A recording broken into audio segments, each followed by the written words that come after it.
काँग्रेसचे ज्येष्ठ नेते बाळासाहेब थोरात आपल्यासोबत आहेत। सर, बैठक झालेली आहे आणि महाविकास आघाडीबाबत चर्चा झाल्याचं सांगण्यात आलेलं आहे। काय नेमकी चर्चा झाली आणि पुढची कशी वाटचाल असेल? नाही, माननीय पवार साहेबांबरोबर आम्ही सर्वजण बसलो, अत्यंत चांगली चर्चा झालेली आहे आणि पुढचं सर्व स्ट्रॅटेजीज आम्ही निश्चित केलेले आहे का कशा पद्धतीनं पुढे जायचं आहे।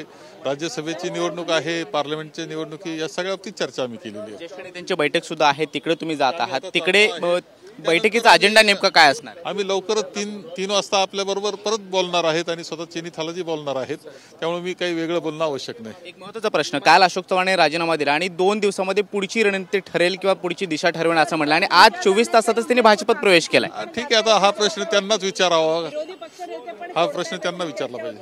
देवेंद्र फडणवीस यांच्या नेतृत्वात मी पुढचं ते सांगतील त्याप्रमाणे काम करेल असं अशोक चव्हाण यांनी आजच्या पत्रकार परिषदेमध्ये म्हटलंय। पहा काय वेळ आली, ती अशी वेळ आली आता त्यांना की ते स्वतः दोनदा शपथ घेतली होती मुख्यमंत्री पदाची त्यांनी। महाविकास आघाडी मजबूत आहे आणि पुढची लढाई सुद्धा महाविकास आघाडी सक्षमपणे बिलकुल मजबूत आहे, बिलकुल मजबूत।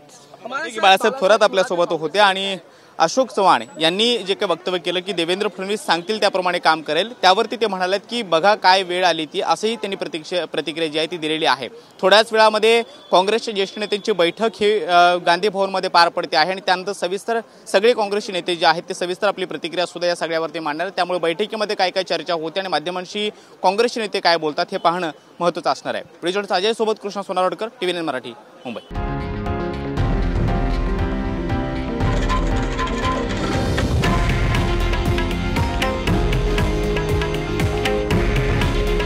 हे आहे देशातील नंबर 1 न्यूज नेटवर्क आणि आपण पाहत आहात TV9 मराठी।